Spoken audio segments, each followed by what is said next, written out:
FTV Hindi में आप सभी को सुस्वागतम। जी हाँ, तेलंगाना विधानसभा चुनाव के लिए 30 नवंबर यानी कि गुरुवार को वोटिंग होनी है। बीआरएस, कांग्रेस और बीजेपी और मीम के बीच मुख्य तौर पर मुकाबला है। सभी दलों का प्रमुख नेताओं ने चुनावी रैलियां में पूरा ताकत लगा दी। बीजेपी की ओर से खुद प्रधानमंत्री नरेंद्र मोदी तेलंगाना पहुंचे और रैलियों में जमकर बीआरएस, कांग्रेस आदि पर हमला बोला।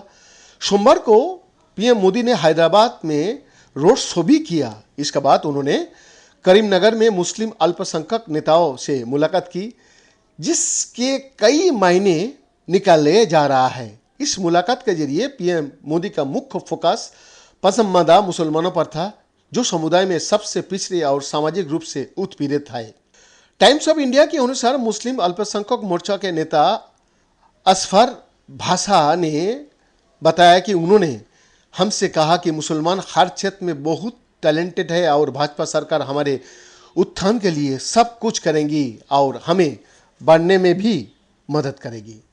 ये छोटी सी मीटिंग करीमनगर में जनसभा स्थल के करीब हेलीपैड पर आयोजित की गई थी। पीएम ने मुस्लिम नेताओं से कहा कि उनकी सरकार साचार कमेटी का सिफारिशों को आधार पर शिक्षा और स्वास्थ्य क्षेत्र में मुसलमानों के लिए और अधिक कल्याणकारी योजनाएं शुरू करेगी। पीएम मोदी ने अल्पसंख्यक मोर्चा के नेताओं से बैठक में कहा, आपको समुदाय को उन छात्रवृत्तियों को बारे में बताना चाहिए जो हम अल्पसंख्यक छात्रों का प्रदान कर रहा है। तेलंगाना में मुस्लिम समुदाय का साथ आउटरीच कार्यक्रम अच्छे चल रहे थे। पसमानदा मुसलमानों को सर्वोच्च प्राथमिकता दी जानी चाहिए।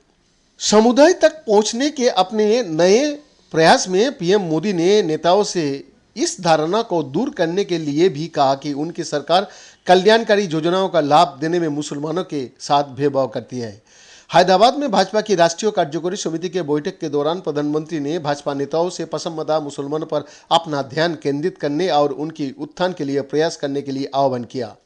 मुस्लिम नेताओं ने भी कहा कि वो पीएम मोदी की आउटरीच में विश्वास करता है। करीमनगर के उम्मीदवार हिंदुत्व कार्ड की पोस्टर बॉय बंदी संजय ने भी अल्पसंख्यक समुदाय का नेताओं से मुलाकात की। वहीं दूसरी ओर तेलंगाना मुस्लिम संगठनों की ज्वाइंट एक्शन कमेटी ने आगामी राज्य विधानसभा चुनाव में कांग्रेस पार्टी का समर्थन करने का फैसला किया है, जो सत्तारूढ़ बीआरएस सरकार के लिए एक झटका भी है। राज्य सरकार द्वारा मुस्लिम जेएसी की मांगों की संबोधित करने में विफल रहने का आरोप लगाया गया, जिसका बाद ये फैसला लिया गया।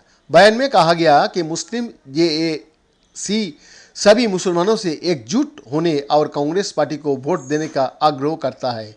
तेलंगाना में बीआरएस सत्ता में है और पिछले विधानसभा चुनाव में कुल 119 सीटों में से केसीआर की पार्टी को 88 सीट पर जीत मिली थी, जबकि कांग्रेस का महज 19 सीट ही मिल पाई।